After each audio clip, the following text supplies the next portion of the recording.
Hello and very good morning વિદ્યાર્થી મિત્રો, હું જાડેજા પ્રદીપસિંહ ઓરેકલ એકેડમી આદિપુર કચ્છ તરફથી આપનું આજના આ સેશનની અંદર સ્વાગત કરું છું।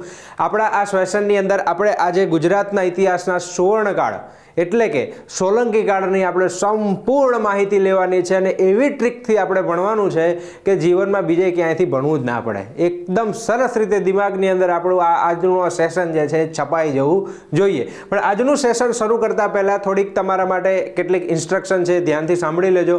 ઓકે, ઓરેકલ એકેડમીના લેક્ચર્સ અને સેશન તમને જો પસંદ આવતા હોય તો લાઇક, શેર અને સબસ્ક્રાઇબ કરજો। આ ઉપરાંત અમારી એક એપ્લિકેશન પણ છે, તમે પ્લે સ્ટોર ઉપરથી ઓરેકલ લાઈવ એપ્લિકેશન ડાઉનલોડ કરી શકો છો।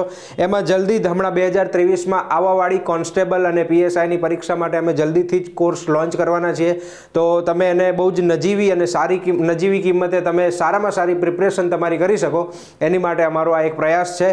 ઓકે, ગયા વર્ષે જે પરીક્ષા લેવામાં આવી હતી કોન્સ્ટેબલ અને પીએસઆઈની, એમાં અમારી બહુ નાની શરૂઆત હતી। ઓકે, અને આ નાની શરૂઆતની અંદર અમારા 6 કોન્સ્ટેબલ અને 1 પીએસઆઈ જે છે એ પરીક્ષાની અંદર સફળતા મેળવી હતી, બહુ જ સંઘર્ષ કરીને સફળતા મેળવી હતી।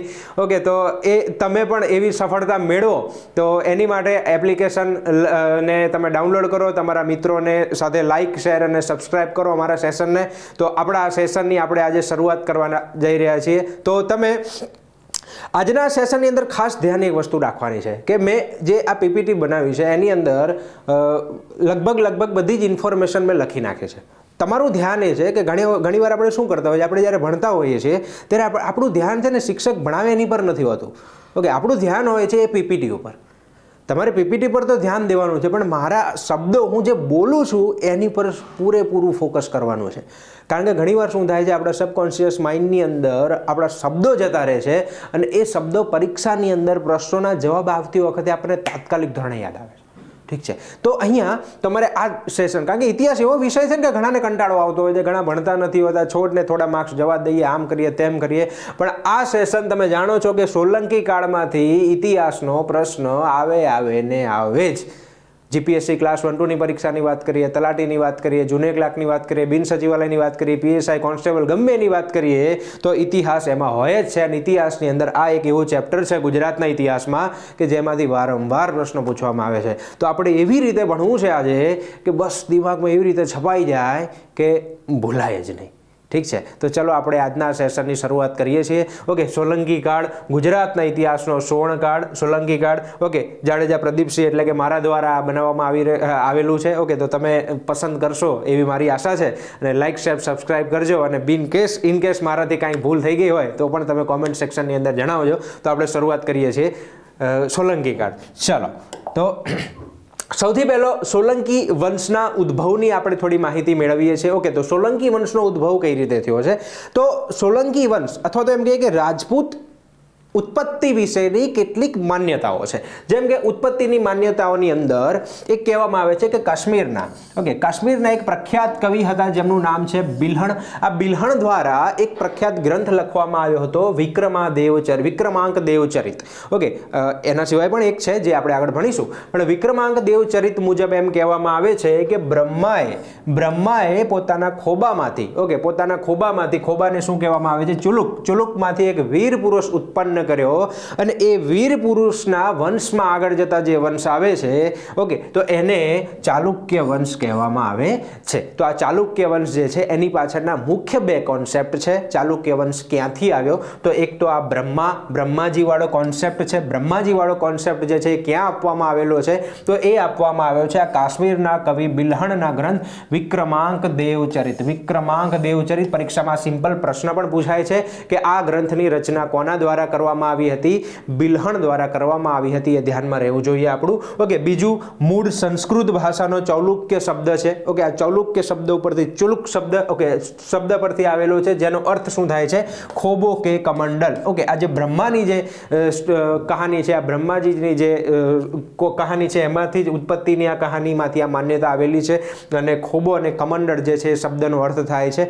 તો ત્યાંથી જ આવ્યું છે. બીજું પૃથ્વીરાજ ચૌહાણ વિશે આપણે બધા જ લગભગ જાણતા હોઈએ છીએ. હમણાં એક મૂવી પણ આવ્યું હતું અક્ષય કુમારનું, બરોબર. તો પૃથ્વીરાજ ચૌહાણના જે દરબારી કવિ, જે એમનું નામ છે, એમના ખાસ મિત્ર પણ હતા એમ કહેવાય છે, ચંદ બરદાઈએ રાજપૂત ઉત્પત્તિનો જે સિદ્ધાંત આપ્યો હતો.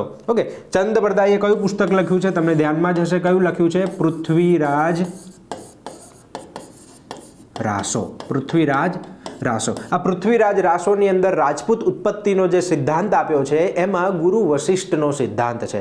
ગુરુ વશિષ્ઠ અર્બુદાગીરી નગરી, ઓકે, અર્બુદાગીરી એટલે કે હાલનું જે આબુ છે, આ આબુ પર્વત ઉપર જ્યારે તેઓ તપ કરતા હોય છે અને જ્યારે તેઓ જે છે હવન કરતા હોય છે, હવન કુંડમાંથી, ગુરુ વશિષ્ઠના અગ્નિકુંડમાંથી એમ કહેવાય છે કે 4 વીર પુરુષ ઉત્પન્ન થયા અને એ વીર પુરુષ ઉપરથી ચંદ્રવંશી રાજપૂત શાસકોની ઉત્પત્તિનો જે છે એક સિદ્ધાંત આવ્યો છે, જેની અંદર પ્રતિહાર એટલે કે આગળ જતા ગુર્જર પ્રતિહાર, પરમાર વંશ, ચાહમાન એટલે કે ચૌહાણ વંશ, ચાહમાન એટલે કયો વંશ છે?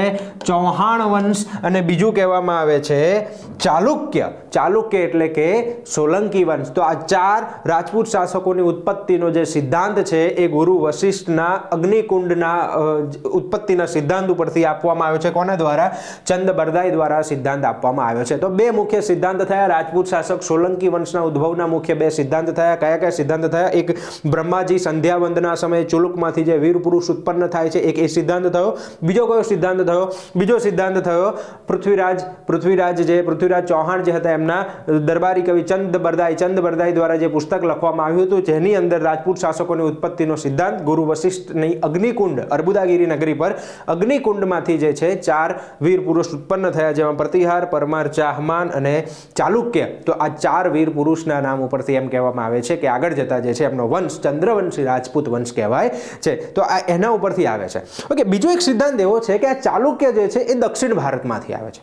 ઓકે, તમે ખરેખર ઇતિહાસને ધ્યાનથી વાંચો તો એમાં એમ કહેવામાં આવે છે કે દક્ષિણ ભારત એટલે કે હાલનું જે કર્ણાટક રાજ્ય છે એ ચાલુક્ય વંશના શાસક હેઠળ આવતું હતું.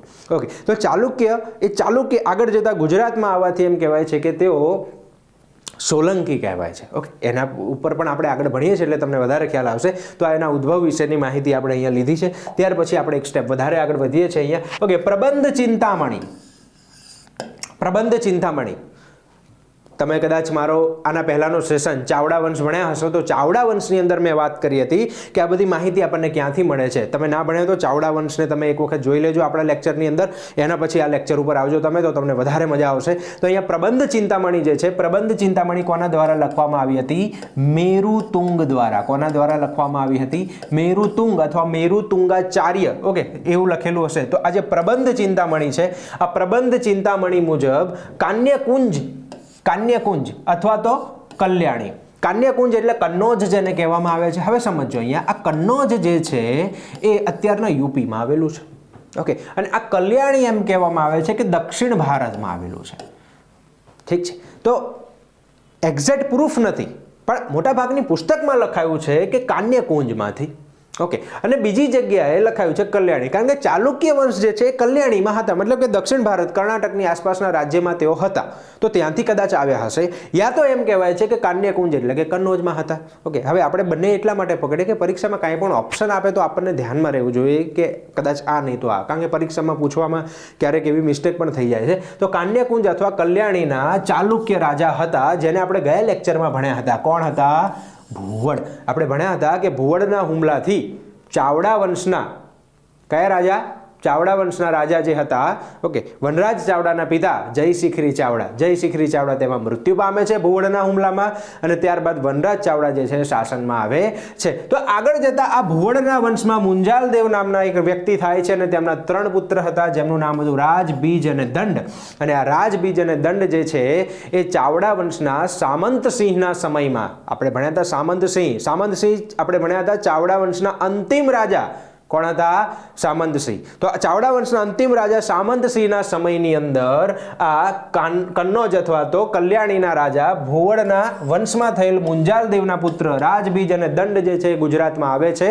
અને એ ગુજરાતની અંદર આ જે રાજ છે, આ રાજ છે એ અંધ હતા. ઓકે, હવે રાજ એને રાજી પણ કહેવાય છે, રાજી રાજ પણ કહેવાય છે. તો આ રાજી રાજ જે છે તેઓ અંધ હતા અને તેમને અશ્વવિદ્યાથી, ઓકે, તેઓ છે ને ઘોડા વિશેની ઘણી જાણકારી રાખતા હતા. ઓકે, તે તે પોતે અંધ હતા, આમ છતાં ઘોડાની જાણકારી રાખતા હતા. તો ચાવડા વંશના છેલ્લા રાજા સામંતસિંહ તેમની અશ્વવિદ્યાથી પ્રસન્ન થાય છે અને પોતાના બહેન લીલા દેવીના લગ્ન જે છે તેમના સાથે કરવામાં આવે છે. એ પણ આપણે ભણ્યા હતા. તો અહીંયા ચાવડા વંશના અંતિમ શાસક સામંતસિંહના સમયમાં ગુજરાત આવ્યા અને એમાં આ રાજ અથવા રાજીરાજ જે છે એમની અશ્વવિદ્યાથી પ્રભાવિત સામંતસિંહે પોતાની બહેન લીલા દેવીના લગ્ન આ રાજીરાજ સાથે કર્યા હતા અને આ રાજીરાજ અને લીલા દેવીનો એક પુત્ર થાય છે જેનું નામ છે મૂળરાજ. ઓકે, કહાની જૈન સાહિત્ય, જૈન અનુશ્રુતિ પ્રમાણેની કહાની એવી છે કે આ મૂળરાજ જે છે એ એમના માતા પિતા એટલે કે લીલા દેવી અને રાજીરાજ જે છે એમનું અકાળે અવસાન થઈ જાય છે.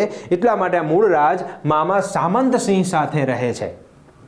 ઓકે, અને સામંતસિંહ જે છે એમને મદિરા પાન કરવાની ટેવ હતી એમ કહેવાય છે અને તેઓ જે છે પોતાના ભાણેજ મૂળરાજનું વારંવાર અપમાન કરે છે, તેમને ગાદી પર બેસાડે છે, ઉતારે છે, બેસાડે છે, ઉતારે છે. તો મૂળરાજે એક વખત જે છે પોતાના સાથીદારો સાથે મળીને એમ કહેવાય છે કે સામંતસિંહની હત્યા કરી અને તેઓ પોતે હંમેશા માટે ગાદી મેળવી લે છે. તો આ લીલા દેવીના કુખે મૂળ નક્ષત્રમાં જન્મે હોવાથી તેમનું નામ મૂળરાજ પડે છે અને આ મૂળરાજ આગળ જતા પોતાના મામા સામંતસિંહની હત્યા કરીને ગાદી મેળવે છે અને તેઓ પોતે આ રાજીરાજ એટલે કે આ ચાલુક્ય વંશમાંથી હોવાના કારણે ચાલુક્ય મૂળરાજ, અને ચાલુક્ય શબ્દ ગુજરાતી શબ્દ બને છે સોલંકી.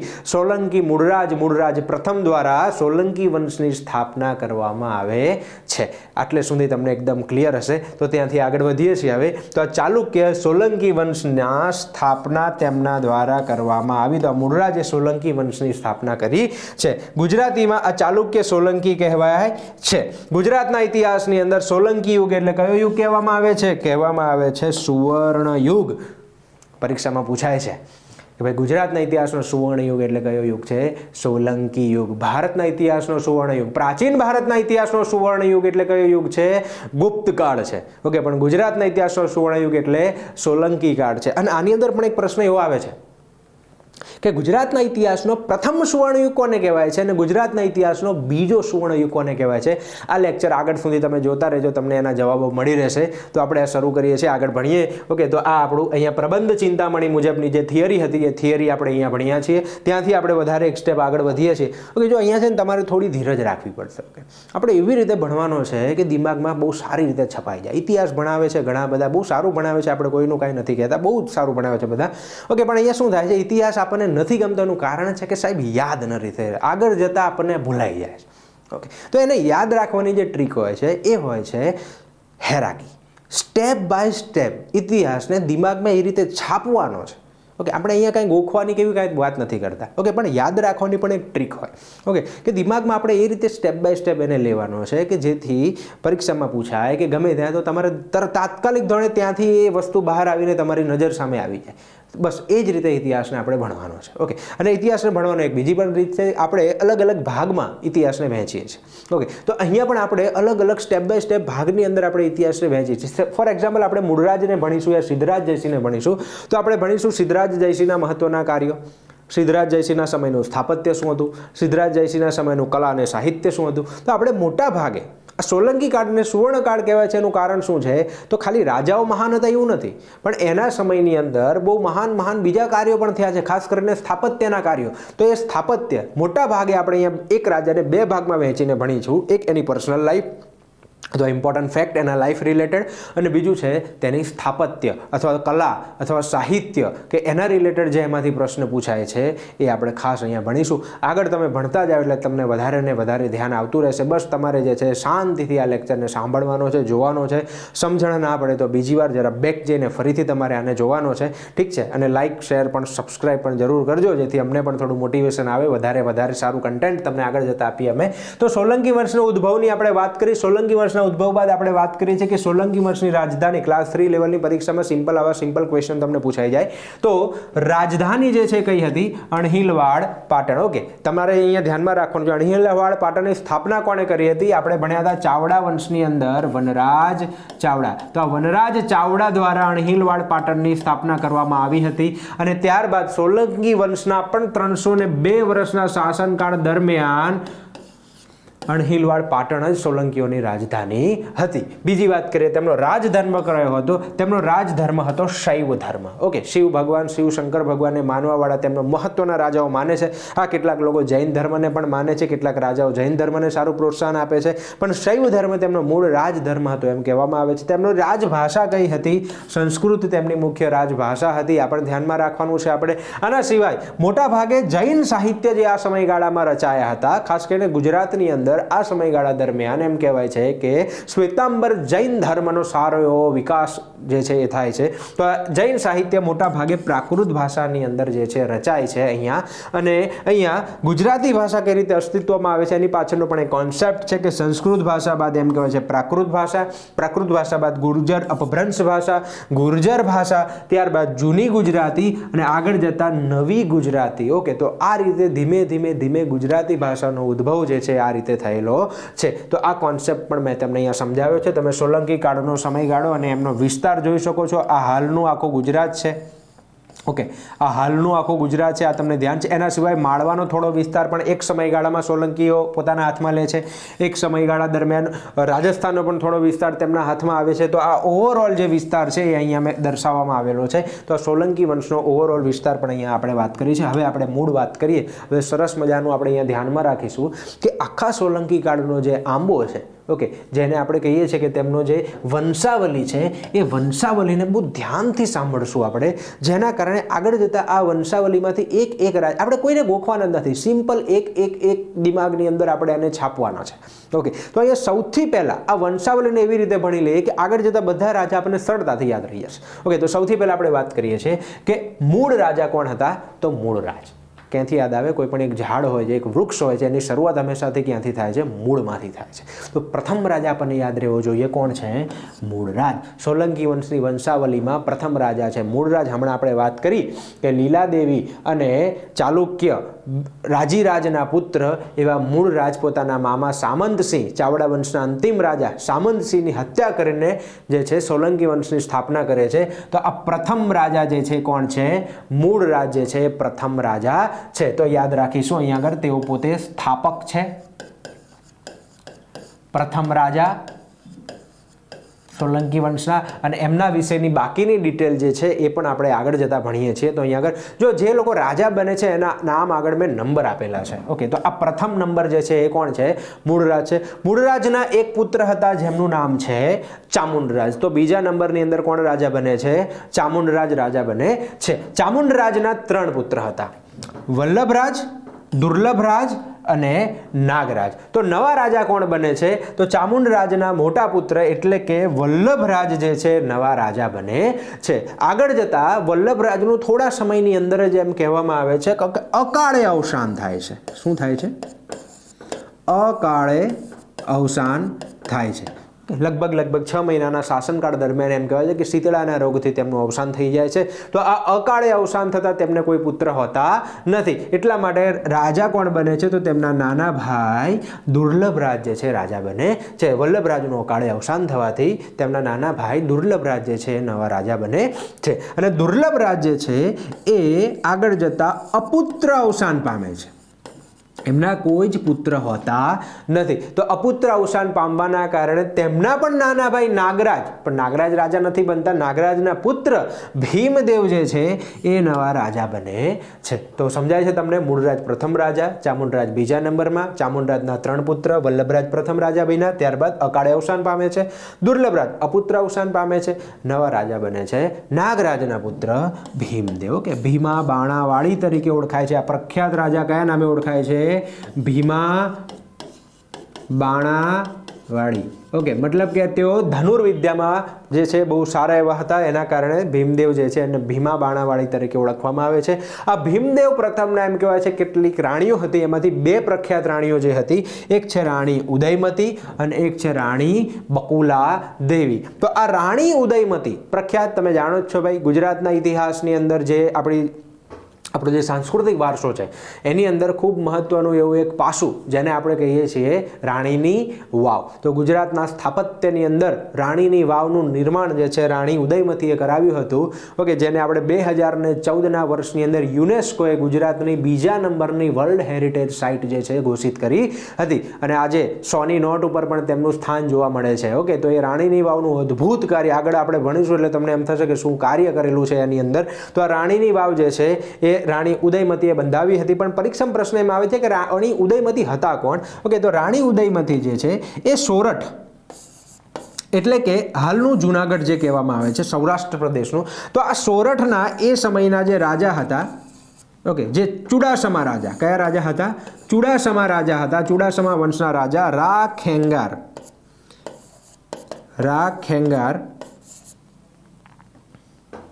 ઓકે, રાખેંગાર પ્રથમના પુત્રી હતા. રાખેંગાર પ્રથમના પુત્રી હતા રાણી ઉદયમતી. મતલબ કે તેઓ પોતે જ ક્ષત્રિય વંશમાંથી આવતા હતા. તો રાણી ઉદયમતી જે છે એ સોરઠના રાજા ચુડાસમા વંશના રાજા રાખેંગાર પ્રથમના તેઓ પુત્રી હતા. અને બીજા નંબરમાં છે રાણી બકુલા દેવી. ઓકે, તો રાણી બકુલા દેવી કોણ હતા? આપણને ધ્યાનમાં રહેવું જોઈએ, બહુ જ ઇમ્પોર્ટન્ટ વ્યક્તિત્વ છે. રાણી બકુલા દેવીનું બીજું નામ છે ચૌલા દેવી. ઓકે, એમ કહેવાય છે કે બકુલા દેવીમાંથી બૌલા દેવી અને બૌલા દેવીમાંથી આગળ જતા ચૌલા દેવી એવું નામ પડે છે, પરંતુ આપણે બંને નામ યાદ રાખીશું, કોઈ પણ ઓપ્શનમાં હોઈ શકે છે. તો આ બકુલા દેવી જે છે એમ કહેવાય છે કે દક્ષિણ ભારતથી આવેલા સોમનાથ મંદિરના પ્રખ્યાત સુંદર એવા નૃત્યાંગના હતા. ઓકે, સોમનાથ મંદિરના નૃત્યાંગના હતા અને ભીમદેવ તેમની સાથે વિવાહ કરે છે. તો અહીંયા સમજો કે તેઓ ક્ષત્રિય હતા નહીં. ઓકે, તો ધર્મ પ્રમાણે એમ કહેવાય છે કે તેમના પુત્રને રાજા બનવાનો અધિકાર નથી. એટલા માટે જે છે રાણી ઉદયમતીના પુત્ર કર્ણદેવ જે છે એ નવા રાજા બને છે. પણ અહીંયા રાણી બકુલા દેવીના વંશજમાં પણ ક્ષેમરાજ, દેવપ્રસાદ, ત્રિભુવન, ઓકે, આવા કેટલાક વ્યક્તિઓ થઈ જાય છે. આગળ જતાં બહુ ઇમ્પોર્ટન્ટ છે. પાટણની પ્રભુતા કનૈયાલાલ મુનશી દ્વારા જે છે એ તેમનું બહુ જ સરસ મજાનું વર્ણન કરવામાં આવેલું છે. જો તમને સમય હોય તો એ પુસ્તક વાંચજો, બહુ અદ્ભુત પુસ્તક છે. ઓકે, અને એની અંદર આ બધાની ચર્ચા કરવામાં આવેલી છે. તો આ ક્ષેમરાજ જે છે તેઓ જે છે આગળ જતા આ મોટા હતા. ક્ષેમરાજ કર્ણદેવ સોલંકીથી મોટા હતા, પરંતુ તેઓ રાજા બનતા નથી અને કર્ણદેવ સોલંકી જે છે નવા રાજા બને છે. કર્ણદેવ સોલંકીના પત્ની પણ બહુ જ પ્રખ્યાત છે ગુજરાતના ઇતિહાસની અંદર, જેમનું નામ છે મીનળ દેવી. આગળ આપણે ભણીશું મીનળ દેવીને પણ. અને આ મીનળ દેવી અને કર્ણદેવનો પુત્ર એમનું નામ છે સિદ્ધરાજ જયસિંહ. ગુજરાતના ઇતિહાસમાં ખૂબ મહત્વનું સ્થાન ધરાવતા સિદ્ધરાજ જયસિંહને આપણે બહુ જ સારી ડિટેલમાં ભણવાના છે, કારણ કે પરીક્ષામાં વારંવાર એમાંથી પ્રશ્ન આવે છે. હવે સિદ્ધરાજ જયસિંહ પણ અપુત્ર અવસાન પામે છે. એમના કોઈ જ પુત્ર હોતા નથી. હા, એમના એક દત્તક પુત્રી હોય છે, એક ધર્મના પુત્ર હોય છે, એ બધું છે, પરંતુ અહીંયા આગળ એમના કોઈ સગા પુત્ર હોતા નથી. એટલે તેઓ જે છે એના બાદ જે છે આ ત્રિભુવનના પુત્ર જે છે કુમારપાળ નવા રાજા બને છે. તો આ વસ્તુ તમને બહુ એકદમ સારી રીતે ખ્યાલ આવી ગયો હશે. મૂળરાજ પ્રથમ રાજા બન્યા, બાદ ચામુંડા રાજ બન્યા, ત્યારબાદ વલ્લભરાજ બન્યા. અકાળે અવસાન પામે છે એટલે દુર્લભરાજ બને છે. અપુત્ર અવસાન પામે છે એટલે ભાઈ નાગરાજના પુત્ર ભીમદેવ રાજા બને છે. તેમની બે પત્નીઓ છે, રાણી ઉદયમતી, રાણી બકુલા દેવી. રાણી ઉદયમતી ક્ષત્રિય વંશના હોવાથી તેમના પુત્ર કર્ણદેવ સોલંકી રાજા બને છે. ત્યારબાદ તેમનો પુત્ર સિદ્ધરાજ રાજા બને છે. પરંતુ સિદ્ધરાજ પણ આ પુત્ર અવસાન પામે છે એટલે આ વંશ અહીંયા સમાપ્ત થાય છે. અને આગળ જતા આ જે નાનો વંશ કહેવાય છે, આ નાના વંશમાંથી આ ત્રિભુવનના પુત્ર, ઓકે, તો એને પણ અહીંયા આપણે ત્રિભુવન જો અહીંયા આ ત્રિભુવનના 3 પુત્ર હતા, કુમારપાળ, મહિપાળ અને કીર્તિપાળ. તો કુમારપાળ, મહિપાળ અને કીર્તિપાળમાંથી એમ કહેવાય છે કે આગળ રાજા બને છે કુમારપાળ. પણ કુમારપાળ પણ સિદ્ધરાજની જેમ અપુત્ર અવસાન પામે છે. તો એના કારણે એમના ભાઈ મહિપાળના પુત્ર અજયપાળ જે છે નવા રાજા બને છે. તો હવે નવા રાજા કોણ બન્યા? અજયપાળ બન્યા. ઠીક છે. આ કીર્તિપાળ પણ ભાઈ હતા, એમને કાંઈ નથી. ઓકે, આપણે એને ભણવાના નથી, પરંતુ આ મેં તમને બધું બતાવ્યું છે. આ અજયપાળ જે છે, અજયપાળની પણ 2 પ્રખ્યાત પત્નીઓ નામ છે નાયિકા દેવી અને કર્પૂરા દેવી. આ નાયિકા દેવી વિશે તો હમણાં ગુજરાતી પિક્ચર પણ બની ગયું ભાઈ. બહુ અદ્ભુત સ્ત્રી, ઓકે, બહુ અદ્ભુત સ્ત્રી લડવૈયા, ઓકે, યોદ્ધા જે હતા. ઓકે, આમને ગુજરાતના ઇતિહાસના લક્ષ્મીબાઈ પણ કહેવામાં આવે છે. આ નાયિકા દેવીના પુત્ર મૂળરાજ બીજા, અથવા તો આમનું બીજું નામ બાળ મૂળરાજ પણ છે. બાળ મૂળરાજ પણ બીજું નામ છે. તો આ મૂળરાજ બીજા જે છે એ રાજા બને છે, પરંતુ ખૂબ નાની ઉંમરમાં તેઓ અવસાન પામે. તે અસાધ્ય રોગથી તેઓ પોતે પણ બાળપણમાં જ અવસાન પામ્યા હતા, એટલા માટે તેમને બાળ મૂળરાજ કહેવામાં આવે છે. એટલા માટે આ કર્પૂરા દેવીના પુત્ર ભીમદેવ બીજા જે છે નવા રાજા બન્યા. ઓકે, ભીમદેવ બીજા ગુજરાતના ઇતિહાસની અંદર ભોળા ભીમા તરીકે ઓળખાય છે. ભોળા ભીમા અને આ ભોળા બહુ બધા ઉપનામ હતા ભાઈ, અમને આપણે આગળ ભણીશું. આ ભીમદેવ બીજા ભોળા ભીમા તરીકે પણ ઓળખાય છે. અને ભીમદેવ બીજા ગુજરાતના ઇતિહાસની અંદર એમ કહેવાય છે સોલંકી વંશના ઇતિહાસમાં સૌથી વધુ શાસન કરવાવાળા રાજા બન્યા. સૌથી વધુ 64 યર. ઓકે, 64 વર્ષની આસપાસનું તેમનું શાસન હતું એમ કહેવાય છે. અને એમના સમયગાળાથી જ ધોળકાની અંદર વાઘેલા વંશ જે છે, ઓકે, વાઘેલા રાણાઓ પણ મજબૂત બને છે અને આગળ જતાં વાઘેલા વંશની સ્થાપના કરવાના છે. ભીમદેવના શાસન બાદ એમ કહેવાય છે કે ત્રિભુવનપાળ નવા રાજા બને છે. માત્ર 2 વર્ષનું નાનું એવું તેમનું શાસન હતું અને તેમના અવસાન બાદ એમ કહેવાય છે કે આ સોલંકી વંશના 302 વર્ષના ઇતિહાસનો સુવર્ણકાળ જે છે એ અહીંયા પૂર્ણ થાય છે. તો આખી વંશાવલી જો તમે ટોટલ કેટલા 12 રાજાઓ આની અંદર છે, પણ આપણે બધા રાજાઓ આપણે ભણવાના બધા રાજાઓ છે, પણ એમાં જે ઇમ્પોર્ટન્ટ રાજાઓ છે એની ઉપર આપણે ખાસ ફોકસ કરીશું. તો ચલો આપણે શરૂ કરીએ છીએ એક રાજા ભણવાની. ઓકે, તો સૌથી પહેલાં આપણે ભણવાના છે કોને? સૌથી પહેલાં આપણે ભણવાના છે મૂળરાજ પ્રથમ. તો સૌ પ્રથમ રાજા મૂળરાજ પ્રથમ. આ મૂળરાજ પ્રથમનું એક તામ્રપત્ર પણ મળી આવેલું છે, જેની પર કેટલીક ઓકે તેની એ ભાષાની અંદર જે છે ઉલ્લેખ છે. તો આ મૂળરાજ પ્રથમ જેના ઉપર આપણે ઓકે અહીંયા મેં કીધું એમ કે આપણે વારંવાર કહીએ છીએ કે આપણે એવું સ્ટેપ બાય સ્ટેપ દિમાગમાં આપણા પોઈન્ટ ફિટ થઈ જવા જોઈએ કે આપણાથી ભૂલાય નહીં. તો મૂળરાજ પ્રથમનો મહત્વના પોઈન્ટ કયા કયા છે લઈએ તો આપણે વારંવાર ભણીએ છીએ એમ કે ચાવડા વંશના અંતિમ રાજા મામા સામંતસિંહની તેઓ હત્યા કરે છે અને પાટણની ગાદી ઉપર તેઓ પોતે બેસી જાય છે અને મૂળરાજ દ્વારા જે કહેવામાં આવે છે કે સોલંકી વંશની સ્થાપના અહીંયા કરવામાં આવી. તો અહીંયા ખાસ આપણને યાદ રહેવું જોઈએ કે તેઓ સોલંકી વંશના સ્થાપક હતા. ક્લિયર છે આટલી વસ્તુ? તો સૌથી પહેલો પોઈન્ટ આપણો થયો કે તેઓ સોલંકી વંશના સ્થાપક હતા. ત્યારબાદ મૂળરાજે ઉત્તર ભારતથી ઓકે એમ કહેવામાં આવે છે કે મૂળરાજે ઉત્તર ભારતથી કેટલાક બ્રાહ્મણો જો મામાની હત્યા કરીને ગાદી પર આવ્યા એટલે કેટલાક ઇતિહાસકારો એમ કહે છે કે તેઓ જે છે પોતાની છબીને સુધારવા માટે એમ કહેવાય છે કે ઉત્તર ભારતથી કેટલાક બ્રાહ્મણોને બોલાવે છે, દાન દક્ષિણા આપે છે, હોમ હવન કરાવે છે અને તેમને ગુજરાતની અંદર વસાવે છે. ઓકે, તો અહીંયા આ તેઓ બ્રાહ્મણોને બોલાવીને દાન દક્ષિણા આપીને એમ કહેવાય છે ગુજરાતમાં વસાવ્યા હતા. ઓકે, ટોટલ કહીએ કે 1037 જેટલા બ્રાહ્મણોને તેઓએ બોલાવ્યા હતા એમ કહેવામાં આવે છે. ઠીક છે, આપણે આંકડામાં બહુ પડવાનું નથી, પણ આ જસ્ટ વાત છે.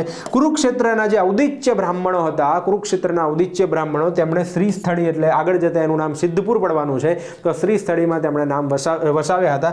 કાશી કન્નોજ એટલે કે યુપીની આસપાસના જે બ્રાહ્મણો હતા તેમને બોલાવીને સિહોરી ગામ વસાવ્યું હતું અને ત્યારબાદ બંગાળના ગૌડ બ્રાહ્મણો જે હતા તેમને બોલાવીને તેમણે ખંભાતની અંદર વસાવ્યા હતા. આ રીતે ઉત્તર ભારતના, કુરુક્ષેત્રના, યુપીના અને બંગાળના બ્રાહ્મણોને બોલાવીને એમ કહેવાય છે કે તેઓએ ગુજરાતની અંદર જે છે તેમને વસાવ્યા હતા. તો આપણો આ મહત્વનો બીજો મુદ્દો થઈ જાય છે. ઓકે, આ પ્રથમ મુદ્દો કે મામાની હત્યા કરીને ગાદી મેળવી, ઉત્તર ભારતના બ્રાહ્મણોને બોલાવીને ગુજરાતની અંદર તેઓને વસાવ્યા હતા. ઓકે, અને ત્રીજો મુદ્દો ખૂબ મહત્વનો બીજો એ છે કે આબુની ઉત્તરે સોલંકી કાળ દરમિયાન તો એના પહેલાના સમયમાં આબુની ઉત્તરે ઉત્તર પશ્ચિમમાં તમે જાઓ કે અહીંયા હું તમને બતાવું તો તમે આજે ગુજરાત જુઓ છો. ઓકે, આ ગુજરાતની અહીંયા ઉત્તરે આ ભાગની અંદર એમ કહેવામાં આવે છે ઉત્તરે આબુની ઉત્તરે ઉત્તર પૂર્વમાં ભિલ્લમાલ નામની એક જગ્યા. કે ભિલ્લમાલ જે છે ગુર્જર પ્રતિહારોની રાજધાની હતી. એમનો પ્રદેશ ધીમે ધીમે ગુજરાતમાં આવતા ગુજરાતના એક પ્રદેશને ગુર્જર પ્રદેશ તરીકે ઓળખવામાં આવતું અને ભીમદેવ સોલંકી મૂળરાજ પ્રથમના સમયગાળા દરમિયાન એમ કહેવામાં આવે છે કે ગુજરાતને ગુર્જર પ્રદેશ નામ પડ્યું છે. ગુજરાતને ગુર્જર દેશ અથવા ગુર્જરત્રા કહેવામાં આવે છે. તો ગુજરાતને સોલંકી કાળના સમયમાં ગુર્જરત્રા તરીકે ઓળખવામાં આવતું હતું, ખાસ કરીને મૂળરાજ પ્રથમના સમયગાળા દરમિયાન. આગળ જતા આ નીકળી જાય છે અને ગુજરાત શબ્દ જે છે અહીંયા આગળ પ્રચલિત થવાનો છે. ઓકે, પણ અહીંયા ગુર્જરત્રા તરીકે ઓળખવામાં આવતું. તો આ ત્રીજો મહત્વનો મુદ્દો થઈ ગયો. ઓકે, એનાથી આપણે એક સ્ટેપ આગળ વધીએ તો હવે શું છે બીજું મૂળરાજમાં ભણવાનું? તો મૂળરાજના કેટલાક વિજય, મૂળરાજે કેટલાક મહત્વના જે યુદ્ધ કર્યા હતા એ આપણે ખાસ યાદ રાખવાના છે. ચાવડાઓ ખૂબ નાના એવા રાજ્યમાં શાસન કરતા હતા. મૂળરાજ પહેલા એવો માત્ર ઉત્તર ગુજરાતના સારસ્વત મંડળ પૂરતો મર્યાદિત તેમનો વિસ્તાર હતો. ઓકે, આ સારસ્વત મંડળ એટલે જો અહીંયા લખ્યું છે ઉત્તર ગુજરાતનો પ્રદેશ. ઓકે, હાલમાં જોવા જઈએ તો અત્યારનું પાટણ, અત્યારનું મહેસાણા, અત્યારનું બનાસકાંઠાની આસપાસનો જે વિસ્તાર છે એને સારસ્વત મંડળ કહેવામાં આવતો. આ સારસ્વત મંડળ પૂરતો મર્યાદિત ચાવડાઓનો વિસ્તાર હતો. ઓકે, અહીંયા આગળ હું તમને આ રીતે નકશામાં જો બતાવું, બહુ સારો નકશો નથી દોર્યો પણ અહીંયા તમે સમજો કે અહીંયા આ ગુજરાતની અંદર આ ઉત્તર ગુજરાતનો જે થોડો ઘણો પ્રદેશ હતો એ જ ચાવડાઓના શાસનમાં આવતો હતો. પણ અહીંયા મૂળરાજે સોલંકી વંશના પ્રથમ રાજાએ જ આવીને શરૂઆત કરી યુદ્ધ કરીને રાજ્ય વિસ્તાર વધારવાની. તો સૌથી પહેલાં એમ કહેવામાં આવે છે કે તેઓ દક્ષિણમાં આ સોરઠ ઉપર હુમલો કરે છે. ઓકે, અને ચાવડાઓના નાના રાજ્યથી તેઓ મોટું રાજ્ય બનાવે છે અને આ કચ્છ, સોરઠ, લાટ, માળવા, આબુ આ બધા જ વિસ્તારો તેઓ જીતે છે. ઓકે, અને ગુજરાતના વિસ્તારને મોટું બનાવે છે. તો પ્રથમ રાજા આવીને જ સોલંકી વંશના પ્રથમ રાજા આવીને જ ગુજરાતના વિસ્તારને વધારવાનું મહત્વનું કામ કરે છે. સોરઠના રાજા, ઓકે, સોરઠ એટલે હાલનું વંથલી, જૂનાગઢમાં આવેલું જે વંથલી જે છે એ વંથલીના રાજા ગ્રહરીપુ, ઓકે, ચુડાસમા વંશના રાજા ગ્રહરીપુને તેઓ હરાવે છે. આ ગ્રહરીપુના ખાસ મિત્ર એવા કચ્છના રાજા લાખા ફુલાણી લક્ષ નામના રાજા પણ હતા. તેઓ પણ મૂળરાજની સામે લડવા જાય છે અને તેઓ પણ હારે છે. તો કચ્છના રાજા લક્ષ એટલે કે લાખા ફુલાણીને હરાવ્યા હતા. ત્રીજું લાટ પ્રદેશ, સાબરમતી નદી ઓળંગીને એમ કહેવાય છે કે તેની સામે જઈને લાટના રાજા બારરીપુને તેઓ હરાવે છે, બારપ્પને હરાવે છે. અને આબુના રાજા એવા પરમાર રાજા ધરણી વરાહને પણ તેઓ હરાવે છે. તો અહીંયા જો દિશાઓ પ્રમાણે યાદ રાખશો ને, ગોખવાની જરૂર નહીં પડે. સૌથી પહેલા આપણે દક્ષિણમાં આવીએ છીએ, સોરઠ પ્રદેશ જીતે છે, ગ્રહરીપુને હરાવે છે. ત્યારબાદ પશ્ચિમમાં જઈએ છીએ, કચ્છને રાજા લક્ષને હરાવે છે. ત્યારબાદ આ બાજુ જઈએ છીએ આપણે લાટ પ્રદેશ, સાબરમતી નદી ઓળંગીને લાટના રાજા બારરીપુને અથવા તો બારપ્પને હરાવે છે. ઉત્તરમાં જાય છે અને ઉત્તરની અંદર આબુ પાસે એમ કહેવાય છે કે પરમાર રાજા ધરણી વરાહને હરાવે છે. તો આ રીતે યાદ રાખવાનું છે. સમજાય છે બધાને? ઓકે, ચલો એનાથી આગળ વધીએ. તો આ મૂળરાજ ત્રિલોકના સ્વામી કહેવામાં આવે છે. તેમણે કેટલીક ઉપનામ પણ ધારણ કર્યા હતા. મહારાજા ધીરાજ, પરમ ભટ્ટાર્ક અને પરમેશ્વર જેવા નામથી પણ તેઓ ઓળખાય છે. પણ આ બધું ઠીક છે, આપણે આ મેઇન મુદ્દાઓ ઉપર આપણે ધ્યાન રાખવાનું છે. ત્યાર પછી આપણે એક સ્ટેપ આગળ વધીએ. ઓકે, અહીંયા જોવો છો તમે, તો મૂળરાજની આપણે વાત કરી રહ્યા છીએ અત્યારે. ત્યાંથી આપણે આગળ વધીએ છીએ. મૂળરાજ બાદ આગળ આપણે મૂળરાજ પ્રથમના સ્થાપત્ય આપણે જોઈએ. તો મૂળરાજ પ્રથમના સ્થાપત્યમાં ખૂબ મહત્વનું સ્થાપત્ય, એટલે આ સ્થાપત્ય વારંવાર પરીક્ષાની અંદર તમને પૂછાતું હોય છે. આ સ્થાપત્ય, ઓકે, શું છે આ? તો આ છે સરસ્વતી નદી કિનારે સિદ્ધપુરમાં આવેલું 11 માળનું એમ કહેવાય છે કે રુદ્ર મહાલય. તો આ રુદ્ર મહાલયના બાંધકામની ખાસ ધ્યાન રાખજો, શરૂઆત કરાવી હતી. મૂળરાજ પ્રથમે શું કર્યું હતું? મૂળરાજ પ્રથમે રુદ્ર મહાલયના બાંધકામની શ્રી સ્થળી, આગળ જતા એને સિદ્ધપુર કહેવાય છે, સરસ્વતી નદીના કિનારે આવેલું આ શહેર, પાટણની બાજુનું શહેર, ત્યાં રુદ્ર મહાલયના બાંધકામની તેણે શું કરાવી હતી? શરૂઆત કરાવી હતી. કેમ શરૂઆત? કારણ કે આગળ જતા એને પૂરો કોણ કરાવશે? સિદ્ધરાજ જયસિંહ તેને પૂરું કરાવશે. એને આપણે આગળ ભણીશું. તેના સ્થપતિ કોણ હતા? પ્રાણધર. પ્રાણધર દ્વારા એમ કહેવાય છે કે મૂળરાજે રુદ્ર મહાલયના બાંધકામની શરૂઆત કરાવી હતી, પરંતુ પૂરું કરાવી શકતા નથી. પૂરું કોણ કરાવશે? સિદ્ધરાજ જયસિંહ તેને પૂરું કરાવશે. ઓકે, આ પ્રાણધર દ્વારા તેમના સ્થપતિ પ્રાણધરે આની શરૂઆત કરી હતી. આ જોઈ રહ્યા છો તમે. ઓકે, તો આ જે છે એ છે સરસ્વતી નદીના કિનારે આવેલું રુદ્ર મહાલય. ઠીક છે. એના પછી માંડલી નામનું ગામ, તેમાં મૂળેશ્વર મહાદેવ પોતાના નામ ઉપર છે. આપણને આરામથી યાદ રહી જાય કે મૂળરાજનું મૂળેશ્વર મહાદેવનું મંદિર. અણહિલવાડ પાટણની અંદર મામાની યાદમાં એમ કહેવાય છે કે તેમણે સોમેશ્વર ત્રિપુરુષ પ્રાસાદની રચના કરાવી હતી. તો સોમેશ્વર ત્રિપુરુષ નામનો પ્રાસાદ પણ રચ્યો હતો. ઓકે, આ ઉપરાંત એના સમયગાળામાં, મૂળરાજના સમયગાળાની અંદર થાનગઢમાં, આ એક ઇમ્પોર્ટન્ટ પોઈન્ટ છે, ધ્યાન રાખજો. જીપીએસસી ક્લાસ 1-2 લેવલમાં આવો પ્રશ્ન તમને પૂછાઈ શકે છે. થાનગઢનું મુનિ બાવાનું મંદિર, કંથકોટનું ખોખરા ડેરાના ખંડેરો, કચ્છના કંથકોટના ખોખરા ડેરાના ખંડેરો, તથા શામળાજી પાસે હરિશ્ચંદ્રની ચોરીનું મંદિર જે છે એ પણ આ સમયગાળાનું માનવામાં આવે છે. ઓકે, તો અહીંયા ધ્યાનથી સાંભળજો. ફરીથી આ પોઈન્ટ ઇમ્પોર્ટન્ટ છે. થાનગઢનું મુનિબાવાનું મંદિર, કંથકોટના ખોખરા ડેરાનું, અને અહીંયા આ પોઈન્ટ શામળાજીના હરિશ્ચંદ્રની ચોરીનું મંદિર પણ આ સમયગાળાનું માનવામાં આવે છે. હરિશ્ચંદ્ર એ જ કે જે ક્યારેય જૂઠું બોલ્યા નહોતા. તો એ હરિશ્ચંદ્રના લગ્ન જે છે એ આ શામળાજી પાસે થયા હતા, જ્યાં મંદિરનું બાંધકામ થયું હતું. આ મંદિરમાં કોઈ મૂર્તિ કે એવું કાંઈ જોવા મળતું નથી. તો અહીંયા જો હરિશ્ચંદ્રની ચોરીનું મંદિર, અને ત્યાં આ તોરણ આવેલું છે. ત્યાં એક તોરણ છે જે 10મી સદીનું છે, મતલબ કે આ સમયગાળાનું છે. ઓકે, અને એ તોરણ ગુજરાતના ઇતિહાસનું સૌથી પ્રાચીન તોરણ કહેવામાં આવે છે. યાદ રાખજો, પરીક્ષામાં પ્રશ્ન પૂછાશે, ઓપ્શનમાં વડનગર આપ્યું હશે. વડનગર સૌથી પ્રાચીન નથી. ગુજરાતના ઇતિહાસનું સૌથી પ્રાચીન કયું છે?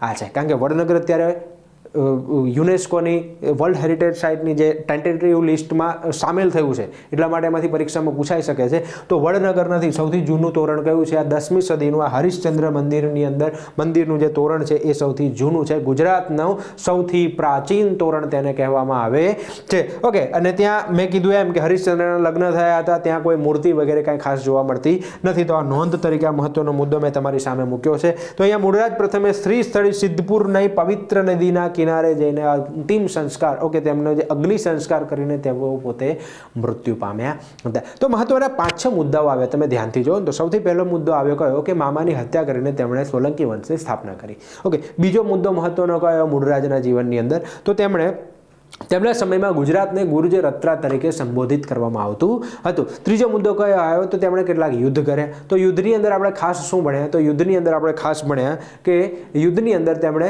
દક્ષિણ, ઓકે, અહીંયા આગળ આપણે ભણ્યા કે દક્ષિણની અંદર જાય છે તેઓ, દક્ષિણ એટલે કે ગુજરાતની અંદર, અને ગુજરાતના સોરઠ પ્રદેશના રાજા ગ્રહરીપુને હરાવે છે. કચ્છના રાજા લક્ષને હરાવે છે. આ બાજુ જાય છે લાટ પ્રદેશ, સાબરમતી નદી ઓળંગીને સામેની તરફ, અને 12 રીપુને હરાવે છે.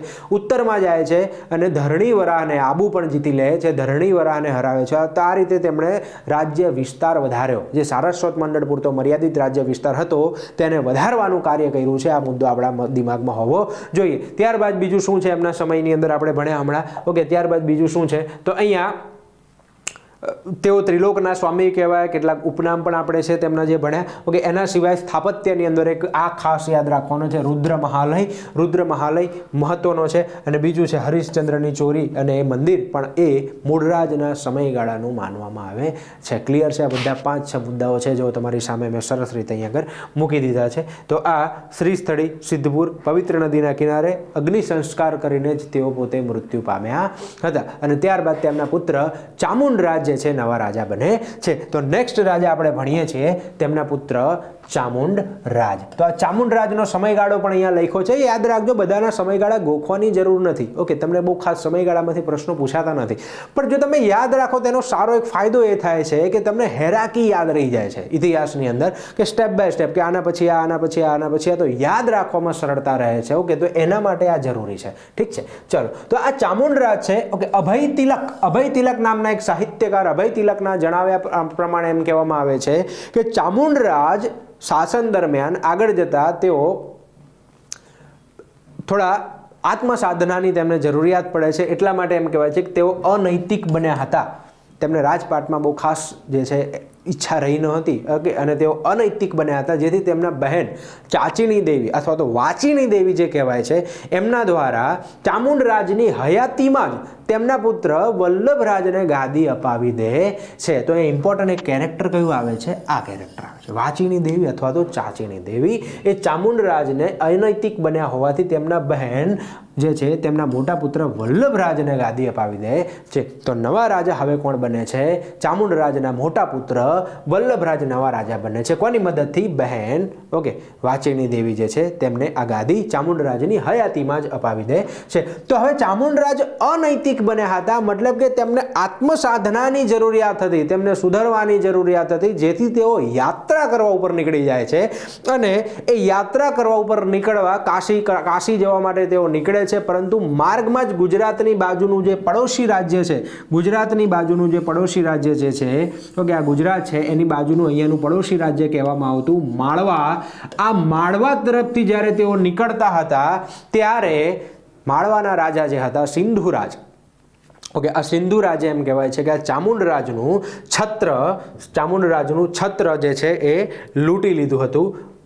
તો અહીંયા છત્ર, ચામર વગેરે લૂંટી લીધા. મતલબ રાજાની નિશાની જે કહેવાય ને, રાજા જે હતા તો રાજ પરિવારની નિશાની, એવા છત્ર, ચામર વગેરે તેમણે લૂંટી લીધા સિંધુરાજે માળવાના. જેથી ચામુંડરાજ ગુજરાતમાં પાછા આવે છે. પોતાના પુત્ર વલ્લભરાજને બદલો લેવા માટે કહે છે, અને વલ્લભરાજ સેના સાથે બદલો લેવા માટે જવા માટે નીકળે છે. પરંતુ માર્ગમાં એમ કહેવામાં આવે છે કે અકસ્માતે તેમનું અસાધ્ય શીતળાના રોગથી એ જમાનાની અંદર તેમનું અવસાન થયું. ઓકે, તો અહીંયા જુઓ શું છે, એ જ વસ્તુ બધી લખેલી છે કે કાશી જેવા નીકળ્યા માર્ગમાં માળવાના રાજા સિંધુરાજે તેમનું છત્ર ચામર વગેરે લૂંટી લીધું. ચામુંડરાજ પાટણ પાછા આવે છે. પુત્ર વલ્લભરાજને પોતાના અપમાનનો બદલો લેવા માટે જણાવે છે અને વલ્લભરાજ સેના સાથે બદલો લેવા જવા માટે નીકળે છે, પરંતુ માર્ગમાં શીતળાના રોગથી તેમનું અવસાન થાય છે. તો આ રીતે વલ્લભરાજ જે છે અકાળે અવસાન પામે. પોતાના પ્રિય પુત્રના મૃત્યુના વિયોગમાં એમ કહેવાય છે કે ચામુંડરાજ ખૂબ દુઃખી થાય છે અને ચામુંડરાજ જે છે પોતાના બીજા પુત્ર દુર્લભરાજને રાજગાદી સોંપીને ક્યાં નીકળી જાય છે, તો નર્મદાના કિનારે નીકળી જાય છે અને નર્મદાના કિનારે શુક્લ તીર્થમાં જઈને તેઓ પોતે અનશન વ્રતથી મૃત્યુ પામે છે. કે પોતે ભૂખ્યા રહીને નર્મદાના કિનારે શુક્લ તીર્થ પાસે તેઓ મૃત્યુ પામે છે. કેટલાક ઇતિહાસકારોના મતે તેમણે નર્મદાની અંદર જ જળ સમાધિ લીધી હતી એવું પણ કહેવામાં આવે છે. પણ અહીંયા જે પણ હોય, અહીંયા આ રીતે જે છે ચામુંડરાજ જે છે અવસાન પામે છે. પરંતુ ચામુંડરાજ હાથીઓના પરીક્ષણમાં માહેર હતા એવું પણ કહેવામાં આવે છે. તો આપણે ધ્યાન રાખવું, ઇન કેસ આવા કોઈ પ્રશ્ન નીકળી જાય તો આપણે ધ્યાનમાં રહેવું જોઈએ. તો એ ચામુંડરાજમાં બહુ ખાસ છે નહીં ભણવાનું, પણ આટલી જ વસ્તુ છે કે ચામુંડરાજ અનૈતિક બન્યા, જેથી તેમના બહેન વાસિની દેવીએ ચામુંડરાજના મોટા પુત્ર વલ્લભરાજને ગાદી અપાવી દીધી. ચામુંડરાજ યાત્રા કરવા માટે નીકળે છે. માર્ગમાં માળવાના રાજા કોણ? માળવાના રાજા સિંધુરાજ જે છે તેમની ગાદી, તેમનું છત્ર ચામર વગેરે લૂંટી લે છે. છત્ર ચામર વગેરે લૂંટી લેવાના કારણે એમ કહેવામાં આવે છે કે ચામુંડરાજ પાછા આવે છે, પોતાના પુત્ર વલ્લભરાજને બદલો લેવાનું કહે છે. વલ્લભરાજ બદલો લેવા જાય છે, પરંતુ શીતળાના રોગથી માર્ગમાં તેમનું મૃત્યુ થાય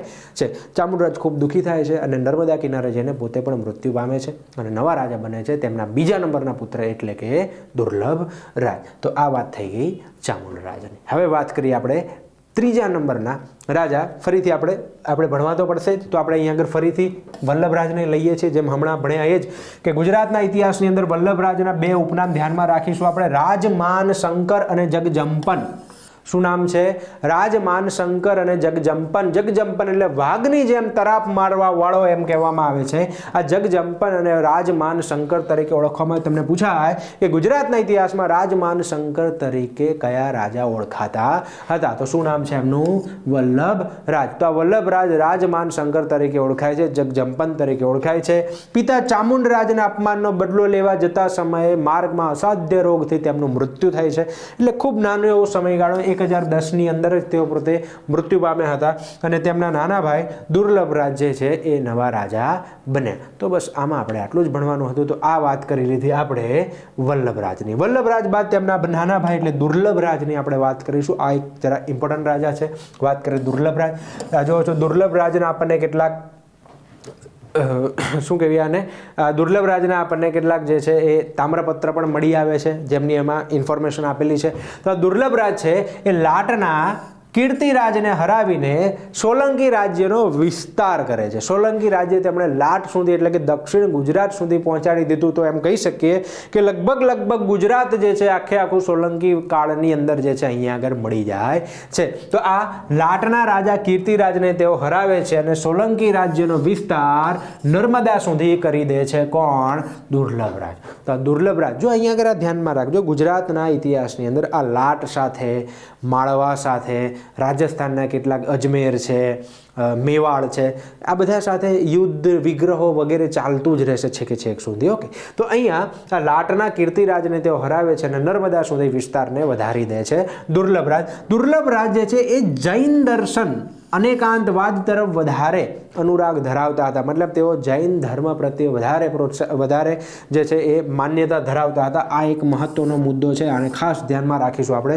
દુર્લભરાજ ઓકે એ જૈન ધર્મ પ્રત્યે વધારે અનુરાગ ધરાવતા હતા, એ ધ્યાનમાં અહીંયા રાખવાનું છે. બે ખાસ વ્યક્તિઓ જૈન ધર્મ પ્રત્યે અનુરાગ ધરાવે છે. એક દુર્લભરાજ છે અને આગળ જતાં આપણે ભણીશું સિદ્ધરાજ બાદ આવેલા કુમારપાળ. આ બંને રાજાઓ જૈન ધર્મ માટે ગુજરાતના ઇતિહાસમાં ખૂબ મહત્વના હતા. તો અહીંયા અનુરાગ ધરાવતા હતા શેની પ્રત્યે? તો જૈન ધર્મ અનેકાંતવાદ પ્રત્યે તેઓ ખાસ જે છે અનુરાગ ધરાવતા હતા. તે પોતે અપુત્ર હતા, તેમના કોઈ પુત્ર હતા નહીં. એટલે તેમના નાના ભાઈ નાગરાજના પુત્ર ભીમદેવને જ તેમને પોતાના ગાદીના વારસદાર તરીકે જાહેર કર્યા હતા અને ભીમદેવ જે છે એ ગુજરાતના ઇતિહાસમાં આગળ જતા દુર્લભરાજ પછી જે છે નવા રાજા કોણ બનવાના છે? ભીમદેવ પ્રથમ. ઓકે, તો અહીંયા આગળ વધીએ. એમના સ્થાપત્ય કોના? દુર્લભરાજના મહત્વના સ્થાપત્યમાં કોનું નામ આવે છે? તો દુર્લભરાજ જે છે પાટણની અંદર દુર્લભ સરોવર દુર્લભ સરોવર ખાસ ધ્યાનમાં રાખજો. આ દુર્લભ સરોવર આગળ જતા સિદ્ધરાજના સમયની અંદર સહસ્ત્રલિંગ સરોવર તરીકે ઓળખાવાનું છે. કયા સરોવર તરીકે? સહસ્ત્રલિંગ. આ જે સહસ્ત્રલિંગ રિનોવેશન કરાવે છે સિદ્ધરાજ જયસિંહ, તળાવને મોટું બનાવે છે, એની આસપાસ 1008 જેટલા શિવાલયોની રચના કરાવે છે. 1000ને સંસ્કૃતમાં સહસ્ત્ર કહેવાય, એના માટેનું નામ પડે છે સહસ્ત્રલિંગ સરોવર. તો એ કોણ બનાવશે? એ સિદ્ધરાજ બનાવશે. પરંતુ એના પહેલા કયું તળાવ કહેવાતું હતું? તો દુર્લભ સરોવર દુર્લભ રાજ દ્વારા બંધાવવામાં આવ્યું હતું. ઓકે, પોતાના મોટા ભાઈ વલ્લભરાજની યાદમાં તેમણે માનશંકર પ્રાસાદ, વલ્લભરાજ કયા નામે ઓળખાતા હતા? રાજમાનશંકર તરીકે ઓળખાતા હતા.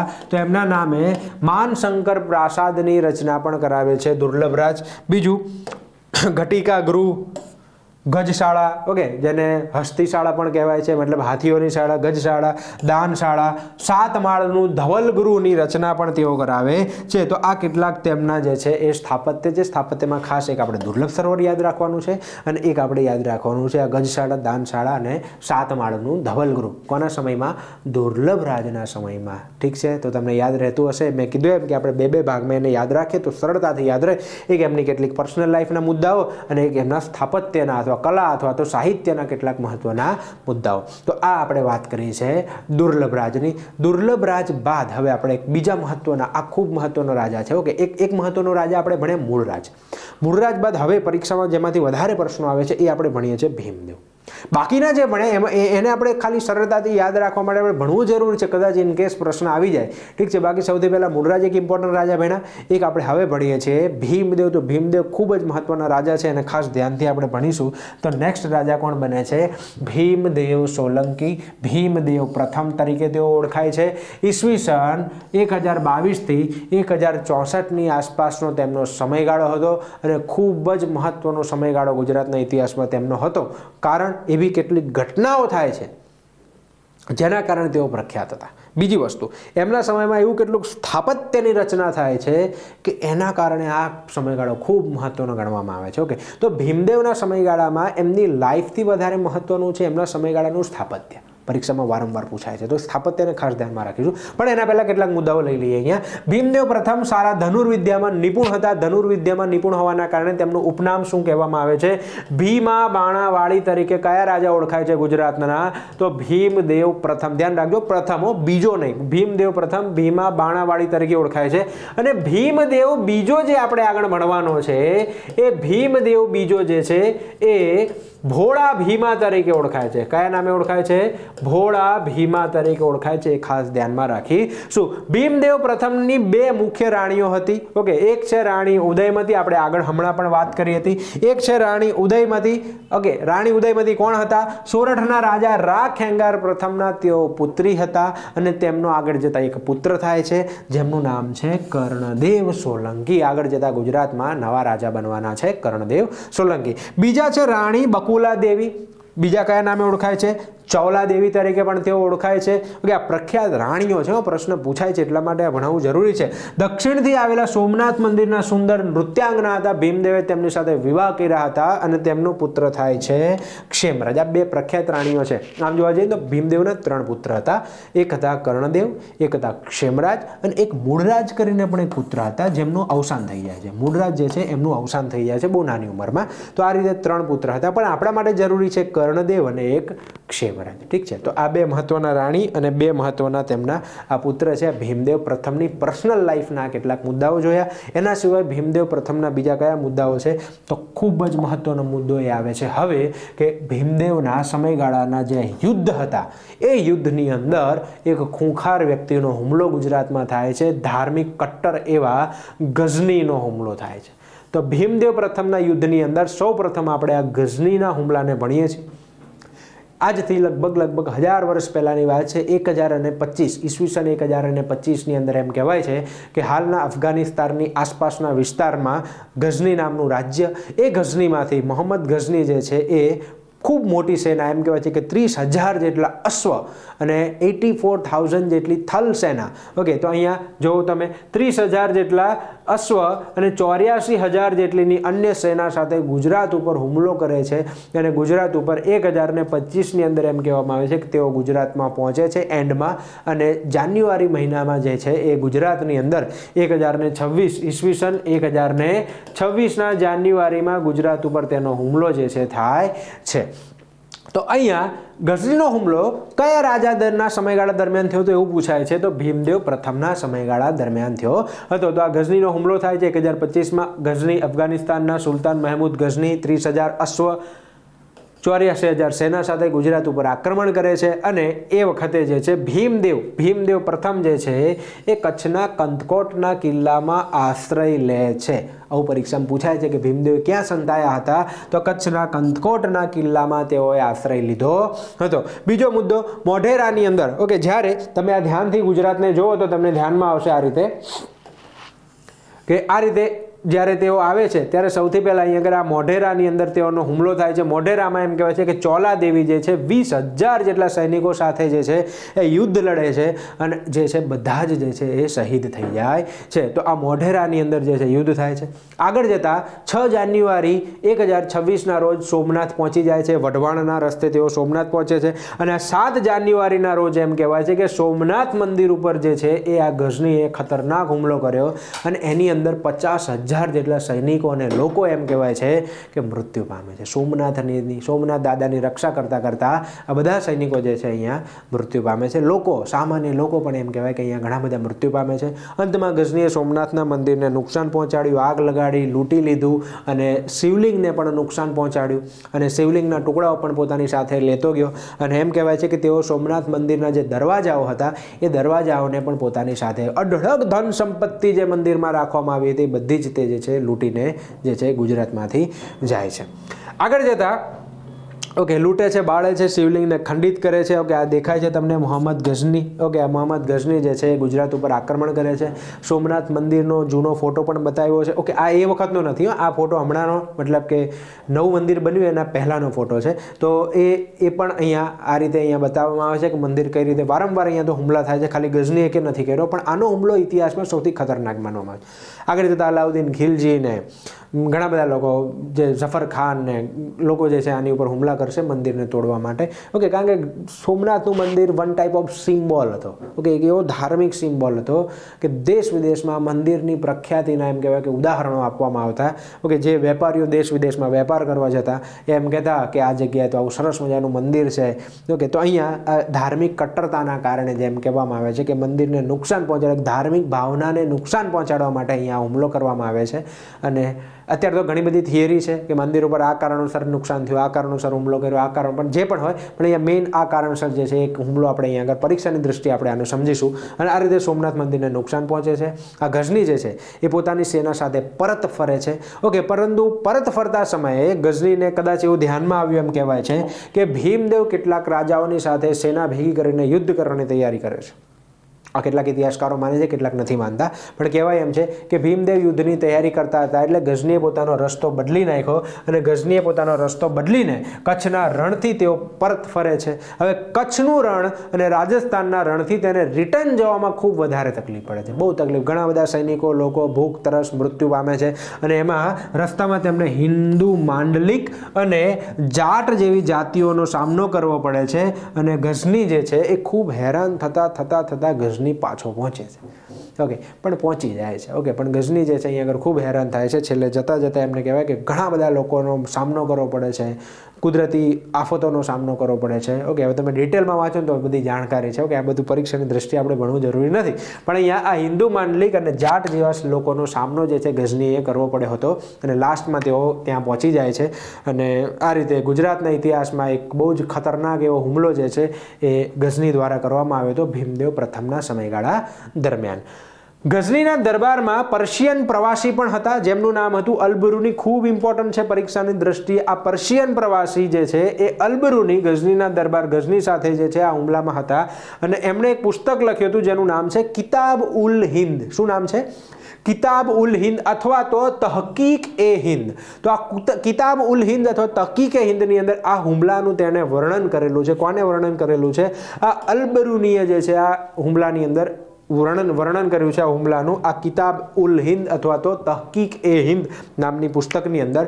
એના સિવાય પણ ફરૂખી જેવા કેટલાક મહત્વના વિદ્વાનો પણ ગઝનીના દરબારમાં હતા, જેમ કે અલબરૂની છે, ફરૂબી છે, ફિરદોશી છે, આવા વિદ્વાનો પણ હતા. આ અલબરૂની જ હતા કે જેમને કદાચ એમ કહેવાય છે કે ગુર્જર રત્રા બોલતા ન આવડ્યું એટલા માટે તેમણે ગુજરાત કરી નાખ્યું અને ગુજરાત ઉપરથી આગળ જતા ગુજરાત શબ્દ અસ્તિત્વમાં આવશે.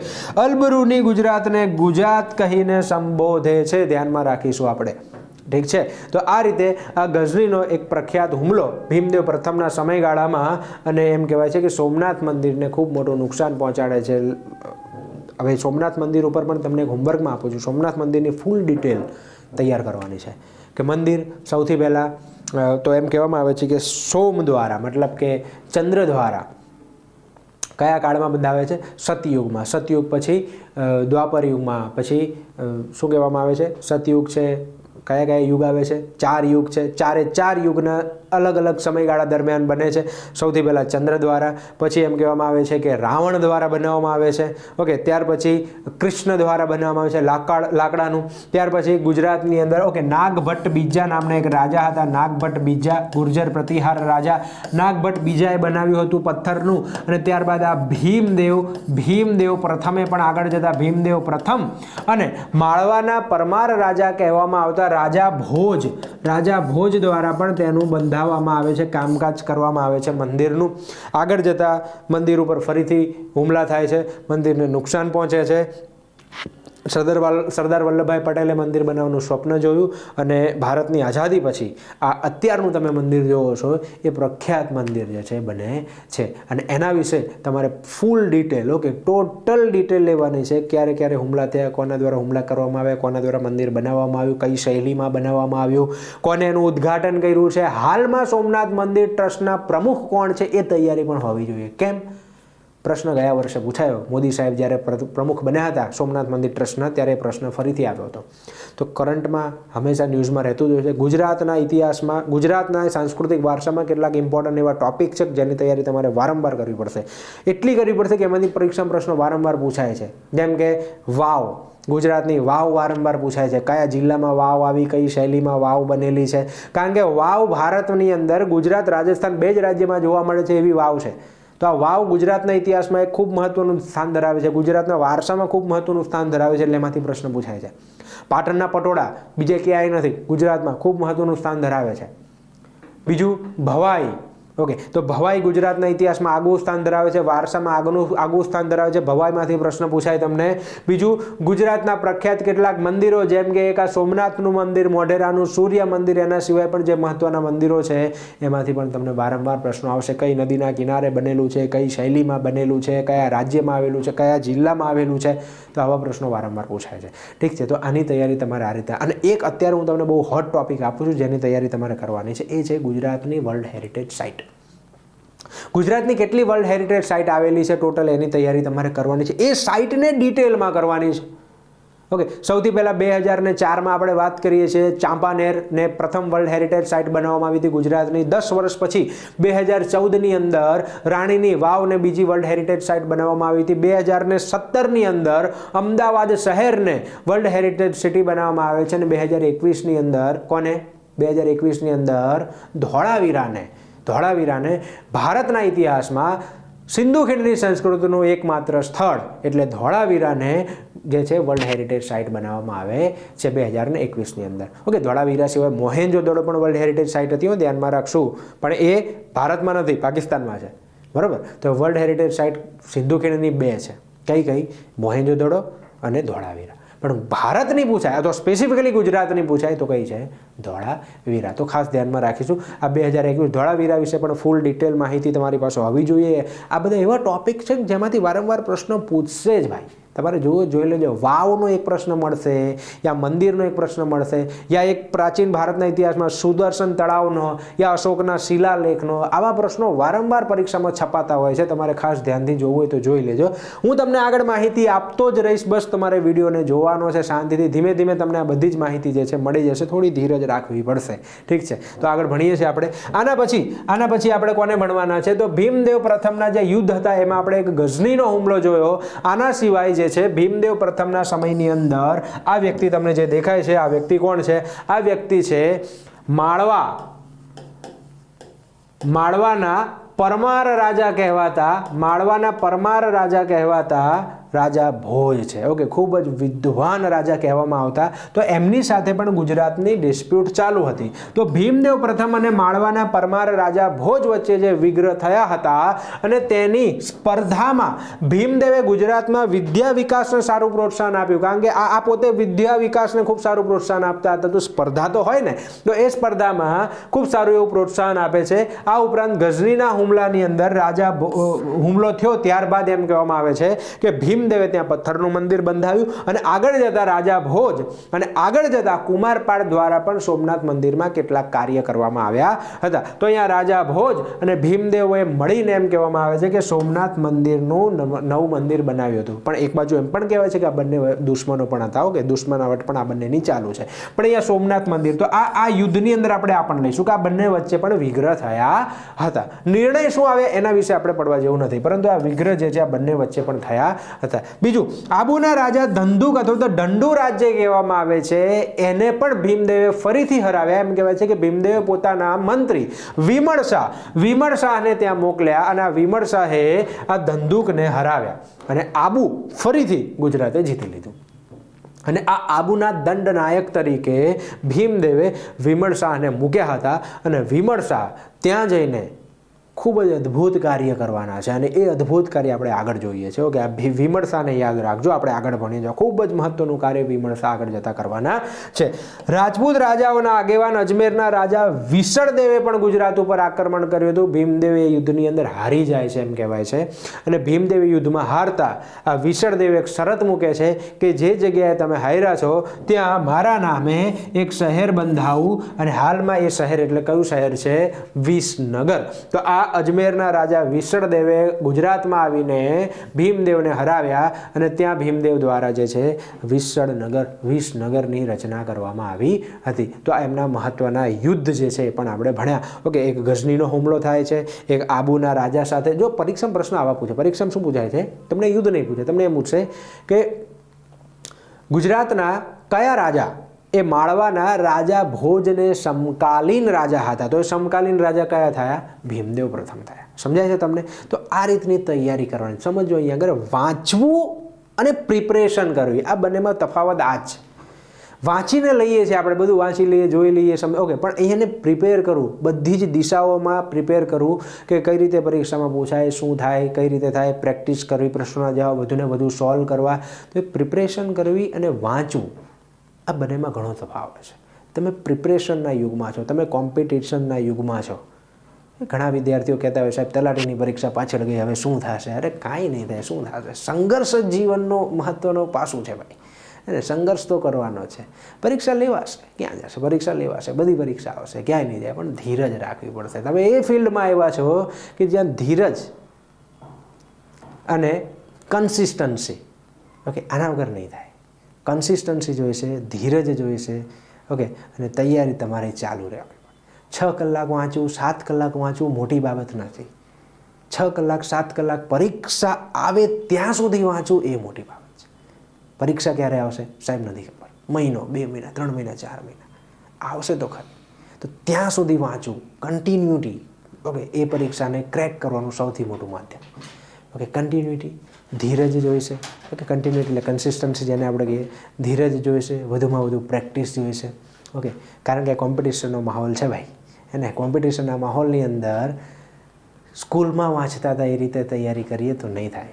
ઓકે, આ નોકરી મેળવવાની છે અને નોકરી સરળતાથી મળવાની નથી. મહેનત વધારે ને વધારે કરવી પડશે અને અમે તમારી સાથે ઊભા છીએ. વધુમાં વધુ અમારા તરફથી પણ મહેનત કરીએ છીએ કે આ બધું અમે પોતે બનાવીએ છીએ. ઓકે, અમે પોતે બનાવીને તમારી સામે આપીએ છીએ. અમે પ્રયત્ન કરીએ છીએ કે કાંઈ તમારું છૂટે નહીં. કદાચ લેક્ચર આપણા લાંબા બનશે, પણ બનશે એવા કે બસ એક જ વારમાં કામ પૂરું થઈ જાય. તો તમારે બસ આ લેક્ચર કન્ટિન્યુઅસલી અમારી સાથે રહેવાનું છે. ઓકે, અને તમારા બીજા મિત્રો અમારો કન્ટેન્ટ જો તમને લાગતો હોય કે ના બહુ સારું કન્ટેન્ટ બનાવે છે, બહુ સારું ભણાવે, તો તમે મોકલી શકો છો, શેર કરી શકો છો. ઠીક છે. અને સંઘર્ષની વાત કરતો હતો ભાઈ, એક માતાના પેટમાંથી જન્મ્યા બાદ જ મૃત્યુ સુધી સંઘર્ષ તો રહેવાનો છે. ઓકે, તો સંઘર્ષ એ જ તમારી લાઈફ છે. ઓકે, તો એનાથી હારવાનું નથી, મૂકવા જીવનમાં બે જ વસ્તુ નિશ્ચિત છે ભાઈ, જન્મ અને મૃત્યુ, બીજું કાંઈ નિશ્ચિત નથી, બધું બદલાતું રહેશે, બદલાતું જશે. ઓકે, પણ જેમ શ્રી કૃષ્ણે ભગવાને ગીતાજીમાં કીધું છે એમ કર્મ કરે જાય. ઓકે, કર્મ કરવાનું છે, ધીમે ધીમે ધીમે ધીમે ધીમે ધીમે ચાલુ રાખવું, ટીપે ટીપે સરોવર ભરાઈ જશે, તમને ખબર પણ નહીં પડે.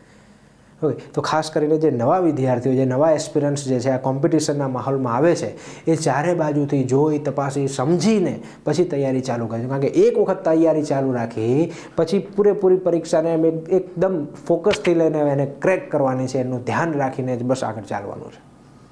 ઠીક છે, તો એનાથી ચલો આગળ વધી, આ બધી કહાની, આ બધી વાતો આગળ કરતા જ રહીશું આપણે. પણ આપણે વાત કરીએ છીએ ભીમદેવ પ્રથમના યુદ્ધ. તો અહીંયા આગળ આપણે વાત કરી ગઝનીનો હુમલો, માળવાના પરમાર રાજા ભોજ સાથે તેમનો વિગ્રહ હતો, અજમેરના રાજા વિસળદેવ સાથે તેમનો વિગ્રહ હતો, અને બીજો એક ખાસ કરીને આ રાજા ધંધુરાજને પણ તેઓ હરાવે છે, વિમળસા તેને હરાવે છે, અને વિમળસા આગળ જતાં બહુ અદ્ભુત કાર્ય કરવાનું ઇમ્પોર્ટન્ટ છે. ઓકે, મેં તમને પહેલાં જ કીધું કે ભીમદેવના શાસનમાં એક આ ગઝનીનો હુમલો થયો, એના સિવાય બીજું ઇમ્પોર્ટન્ટ શું છે, તો ભીમદેવના શાસનના, ભીમદેવના સમયગાળાનું સ્થાપત્ય વધારે ઇમ્પોર્ટન્ટ છે. તો એ સ્થાપત્યને આપણે અહીંયા ભણવું હોય તો શું છે સ્થાપત્ય? ભીમદેવ પ્રથમના મહત્વના સ્થાપત્ય. જો ભીમદેવ પ્રથમના સ્થાપત્યને પણ સરળતાથી 3 પોઈન્ટમાં યાદ રાખીશું.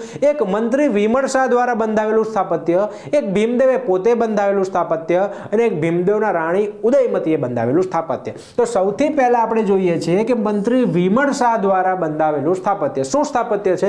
ભીમદેવ પ્રથમના આબુના દંડનાયક વિમળસા દ્વારા આબુ પર ચિત્રકૂટ શિખર, પણ એનાથી ઇમ્પોર્ટન્ટ છે આદિનાથનું દેરાસર, જેને વિમળ વસહી પણ કહેવામાં આવે છે. તો આ આદિનાથનું દેરાસર જે છે એ કોણે બંધાવ્યું હતું? વિમળસાએ બંધાવ્યું હતું. ઓકે, કહાની કંઈક એવી છે કે વિમળસાએ એમની લાઈફમાં ઘણા યુદ્ધ કર્યા, ઘણા બધા એમના હાથે મૃત્યુ પામ્યા, પોતે જૈન હતા, એમને પસ્તાવો થાય છે, અને ત્યારબાદ એમ કહેવામાં આવે છે કે તેમણે પોતાના પશ્ચાતાપ સ્વરૂપે મંદિર બંધાવવાનું નિશ્ચિત કરે છે.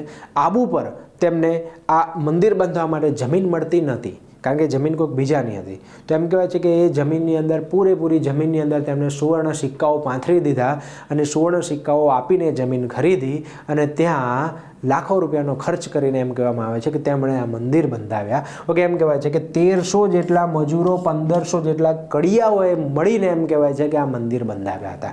તો એમાં સૌ પ્રથમ મંદિર એટલે આદિનાથનું દેરાસર વિમળ વસહી જેને કહેવામાં આવે છે એ બનાવ્યું. આગળ જતા વાઘેલા વંશના સમયની અંદર વાસ્તુપાળ અને તેજપાળ નામના બીજા 2 જૈન મંત્રીઓ આવવાના છે, અને એ ત્યાં બીજા ઘણા બધા મંદિરો બંધાવાના છે, જેની અંદર ખાસ છે લુણ વસહી. વાસ્તુપાળ તેજપાળના નાના ભાઈ લુણના નામે ત્યાં લુણ વસહીની રચના કરવામાં આવવાની છે, અને એ ટોટલ મંદિરોનું સંકુલ છે એને દેલવાડાના દેરા કહેવામાં આવે છે. સમજાય છે?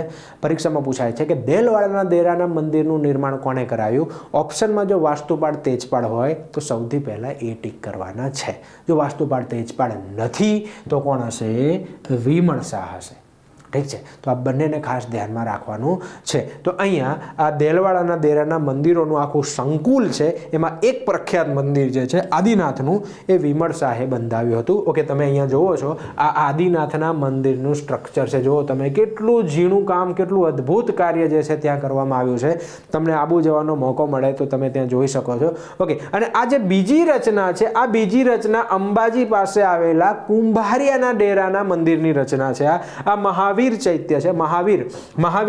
મહાવીર ભગવાન ઉપર જે મંદિર બંધાવ્યું હતું એ પણ કોણે? વિમળસાએ બંધાવ્યું છે. તો ગુજરાતના બનાસકાંઠા જિલ્લાના અંબાજી પાસે પણ કેટલાક જૈન મંદિર આવેલા છે, જેને શું કહેવામાં આવે છે? કુંભારિયાના દેરા. કુંભારિયાના જૈન દેરા. ઓકે, તો આ શ્વેતાંબર જૈન મંદિરોનું સંકુલનો એક સમૂહ છે. ત્યાં મુખ્ય 5 મંદિર હતા. ઓકે, 5 મંદિર છે ટોટલ. તો એમ કહેવામાં આવે છે કે આ કુંભારિયાના દેરામાં 360 મંદિરોનો સમૂહ હતો. 360. પણ કેટલીક કહાની એવી છે કે ત્યાં એ મંદિરોમાં એમ કહેવાય છે કે માતાજી નારાજ થઈને ત્યાં શું કહેવાય, આપણે જે જ્વાળામુખી ફાટે છે અને બધા મંદિરો નાશ થાય છે, ખાલી 5 મંદિર ત્યાં વધ્યા. હવે આ થોડું બિલીવ નથી કરવામાં આવતું, કારણ કે ગુજરાતના ઇતિહાસમાં 5 લાખ વર્ષ પહેલાં તો જ્વાળામુખી હતા, એના પછી જ્વાળામુખી ફાટેલા જોવા નથી મળતા. તો કહેવામાં આવે છે કે ભાઈ 360 મંદિરો એટલા જૂના તો હોઈ શકે નહીં, જે પણ હોય, પણ 360 મંદિરોનો સમૂહ હતો કુંભારિયાના દેરામાં. પણ હાલમાં મેઇન આપણે પરીક્ષાની દ્રષ્ટિએ યાદ રાખવાનું કે 5 મંદિરો. કેટલા? 5 મંદિરોનો સમૂહ જૈન મંદિર ક્યાં? તો કુંભારિયાના દેરામાં જોવા મળે છે. તો કુંભારિયાના દેરામાં 5 મંદિરોનો સમૂહ જે છે જોવા મળે છે. ઓકે, અને શ્વેતાંબર જૈન મંદિરના સમૂહમાં ભીમદેવ પ્રથમ અને ત્યારબાદના અલગ અલગ રાજાઓના સમયમાં બનાવેલા કુલ 5 જૈન મંદિર સમૂહ છે, જેની અંદર મહાવીર મંદિર, આ મહાવીર સ્વામીવાળું જે મંદિર છે એ હમણે બનાવ્યું છે. કોણે? વિમળ શાહે, જે તમે અહીંયા જોઈ રહ્યા છો. ઓકે, આ જે જોવો છો તમે, આ ઓકે, આ મહાવીર સ્વામીનું મંદિર છે અને આ આદિનાથનું મંદિર આબુ ઉપર છે. આ મહાવીર સ્વામીનું મંદિર જે છે ક્યાં આવેલું છે? એ આવેલું છે કુંભારિયાના દેરા અંબાજી પાસે. સમજાય છે વસ્તુ બધાને? ઓકે, તો આ બહુ અદ્ભુત મંદિર. ત્યારબાદ શાંતિનાથ, પાર્શ્વનાથ, નેમિનાથ, સંભવનાથ, આ બધા કર્ણદેવ, આગળ જતા સિદ્ધરાજ જયસિંહ, ઓકે, એ બધાના સમયગાળામાં મંદિરો બને છે ધીમે ધીમે ધીમે. તો ટોટલ 5 મંદિરો છે. હવે પ્રશ્નો ઉપર આવીએ. એક પ્રશ્ન પૂછાય કે કુંભારિયાના દેરા કોના દ્વારા બંધાવવામાં આવ્યા હતા? સિમ્પલ ને સીધો જવાબ વિમળ શાહ દ્વારા. બસ, એમાં બીજું કાંઈ જ વિચારવાનું નથી. ઓકે, કયા કયા મંદિરો હતા તો મેં તમારી સામે આપ્યા. મહાવીર સ્વામી, શાંતિનાથ, પાર્શ્વનાથ. એમાં મહાવીર સ્વામી તેમણે બનાવ્યું હતું, પણ પરીક્ષામાં પૂછાય છે એ પ્રમાણે આખો જવાબ આપણે વિમળ શાહ જ આપીશું. પણ અહીંયા દેલવાડાના દેરા પૂછાય તો જવાબ આવશે વાસ્તુપાળ, તેજપાળ. પણ જો એ ઓપ્શનમાં નથી તો જવાબ આવશે વિમળ શાહ. ક્લિયર છે આટલી વસ્તુ? તો ધ્યાનથી ફરીથી આને સમજી લેજો. ઠીક છે? તો આ વસ્તુ આપણે અહીંયા વિમળ શાહ દ્વારા જે આ મહત્વના મંદિર, દેલવાડાના દેરાનું મંદિર, કુંભારિયાના દેરાના મંદિર, અને એની અંદર પણ કયા કયા મંદિર બંધાવે એની ચર્ચા પણ આપણે કરી લીધી. હવે ભીમદેવ પ્રથમ બાદ આપણે વાત કરીએ છીએ. ભીમદેવ પ્રથમ બાદ રાજા ભીમદેવ પ્રથમ દ્વારા જે મંદિરો બંધાવવામાં આવ્યા હતા એમાં ભીમદેવ પ્રથમે બંધાવેલું સોમનાથનું મંદિર, જે આપણે વાત કરી કે ગજનીએ હુમલો કર્યો ત્યારબાદ મંદિરને જે નુકસાન પહોંચાડ્યું, ત્યારબાદ એ નવું મંદિર ભીમદેવ પ્રથમ શેનું બનાવે છે? તો પથ્થરનું બનાવે છે. તો આ સોમનાથનું મંદિર, અને સોમનાથના મંદિર વિશે વધારે વાંચન કરવાનું પણ મેં તમને હોમવર્કમાં આપ્યું છે. વધુમાં વધુ તમે જોજો, સમય હશે આપણે આગળ પણ બનાવીશું, પરંતુ તમે પણ પોતાની રીતે તૈયાર કરજો. હવે વાત કરીએ છીએ કે ભીમદેવે બીજું શું કાર્ય કર્યું છે. તો ભીમદેવે પુષ્પાવતી નદીના કિનારે મોઢેરામાં, પુષ્પાવતી નદીના કિનારે મોઢેરામાં, આ મોઢેરા હાલમાં ક્યાં આવ્યું છે? આ મોઢેરા હાલમાં મહેસાણા જિલ્લામાં છે. ક્યાં છે ભાઈ? ધ્યાનમાં રાખજો, પાટણ નહીં. કયા જિલ્લામાં છે? મહેસાણા જિલ્લામાં આવેલું છે. તો ભીમદેવ પ્રથમ પુષ્પાવતી નદીના કિનારે મોઢેરા એટલે મહેસાણા જિલ્લામાં 1027માં પથ્થરનું સૂર્યનું મંદિર બંધાવે છે. ઓકે, આ તમે જોવો છો. આ સૂર્ય મંદિરના સંકુલના સમૂહ છે. ઓકે, સૂર્ય મંદિર છે. ઓકે, આ મહત્વનો કુંડ છે. તો આ આખી રચના જે છે બહુ અદ્ભુત એવી રચના છે. ગુજરાતનું સૌથી મોટું સૂર્ય મંદિર છે આ. ઓકે, બીજા મંદિરો પણ છે. કોણાર્કના સૂર્ય મંદિર બાદ આમનો નંબર આવે છે. તો આ સૂર્ય મંદિર જે છે એ ભીમદેવ પ્રથમના સમયે જે છે એ આ મોઢેરાની અંદર સૂર્ય મંદિર બંધાવ્યું છે. આ સૂર્ય મંદિર ઉપરથી કર્કવૃત પસાર થાય છે. ધ્યાનમાં રાખજો, સૂર્ય મંદિર ઉપરથી આ કર્કવૃત પસાર થાય છે. આ મંદિર જે છે એ અહીંયા જો લખ્યું છે કર્કવૃત પસાર થાય છે. સ્થાપત્ય મારું ગુર્જર શૈલીમાં બનેલું છે. તેનું સ્થાપત્ય કઈ શૈલીનું છે? મારું ગુર્જર શૈલીનું સ્થાપત્ય છે. ગુડ મંડપ, સભા મંડપ અને કુંડ એવા 3 ભાગમાં મંદિર બનેલું છે. ઓકે, ગુડ મંડપ, સભા મંડપ અને કુંડ એવા 3 ભાગમાં બનેલું છે. સ્થાનિક લોકોની અંદર તેને સીતાની ચોરી અથવા રામકુંડ કહેવામાં આવે છે. ઓકે, જો અહીંયા આગળ સીતાની ચોરી, સ્થાનિકોમાં તેને સીતાની ચોરી અથવા તો રામકુંડ તરીકે ઓળખવામાં આવે છે. શેની વાત કરીએ છીએ આપણે વાત કરીએ છીએ મોઢેરાના સૂર્ય મંદિરની. ધ્યાનમાં રાખીશું આપણે. ઓકે, હાલની અંદર એમ કહેવામાં આવે છે ત્યાં કોઈ પૂજા કે એવું કાંઈ થતું નથી, ત્યાં કોઈ મૂર્તિ કે એવું કાંઈ છે નહીં, ત્યાં પૂજા નથી થતી. ઓકે, અને ત્યાં હાલમાં 1992થી ગુજરાત સરકાર દ્વારા એક ઉત્સવ ઉજવવામાં આવે છે જેને કહેવામાં આવે છે ઉત્તરાર્ધ મહોત્સવ. તો 1992થી એમ કહેવાય છે કે ઉત્તરાર્ધ મહોત્સવ. તમે એનું જોવો છો, આ જો આ લાઇટિંગ ને આ બધું તમને જે દેખાય છે, આ ઉત્તરાર્ધ મહોત્સવના સમયગાળા દરમિયાનની લાઇટિંગ છે.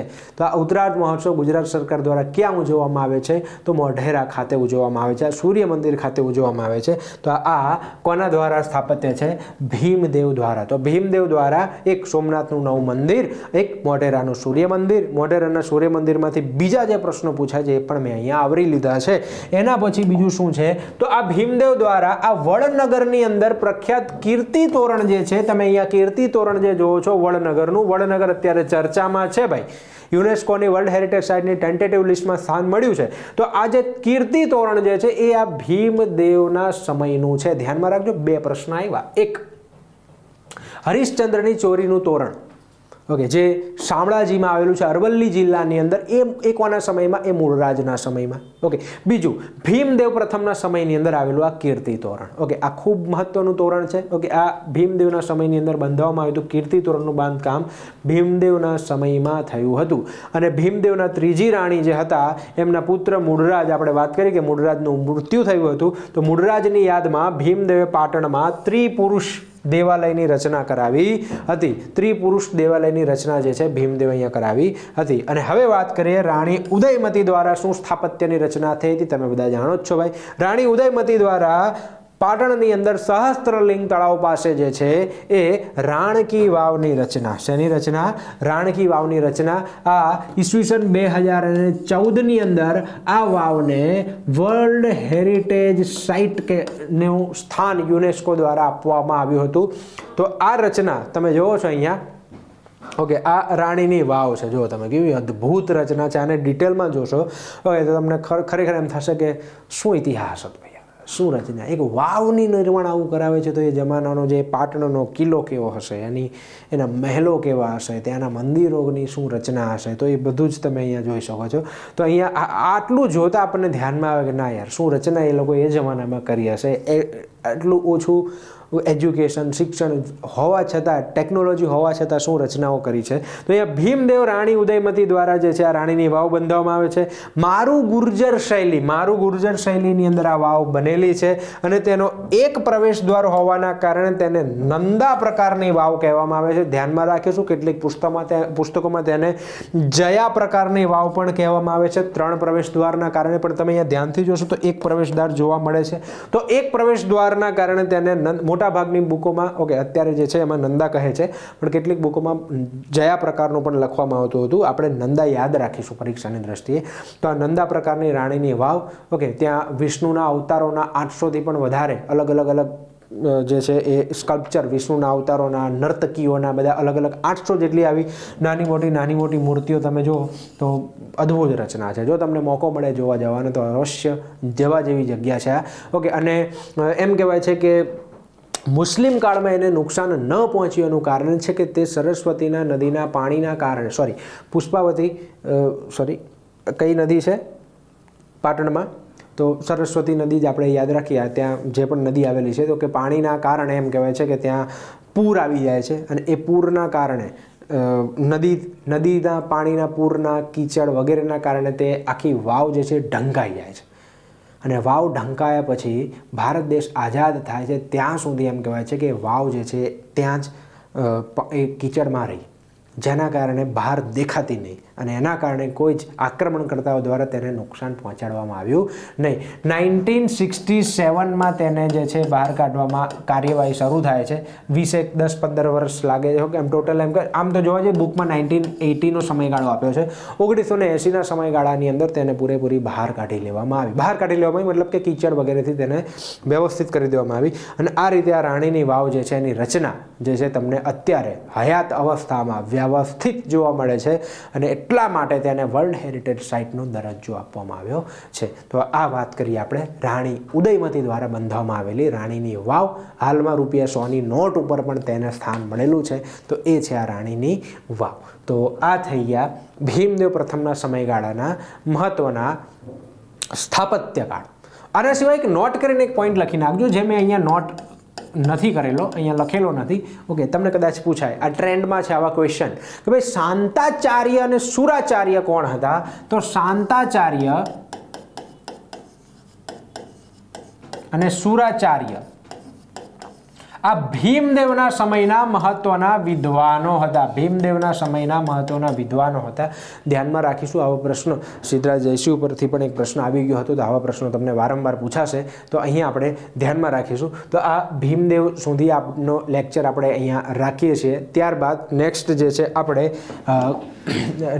છે આપણે કર્ણદેવ સોલંકી, સિદ્ધરાજ જયસિંહ, કુમારપાળ, આ 3 ખૂબ જ મહત્વના વ્યક્તિઓ છે. આગળ અજયપાળ અને ભીમદેવ બીજા. ઓકે, આને પણ થોડા ઇમ્પોર્ટન્ટ જે છે એ પોઈન્ટ આપણે લઈને પકડીશું. ઓકે, ખાસ કરીને આપણે સિદ્ધરાજ જયસિંહ અને કુમારપાળ ખાસ જોવાના છે. તો તમે નેક્સ્ટ લેક્ચરમાં જરૂરથી ધ્યાનથી અને સાંભળશો તો આ સોલંકી કાળ એટલે ગુજરાતના ઇતિહાસનો સુવર્ણકાળ જે છે એને શાંતિથી સાંભળો. અને આને જો તમને સમજણ ના પડી હોય તો ફરીથી એક વખત વિડીયો લેક્ચરને જોઈ લો શાંતિથી.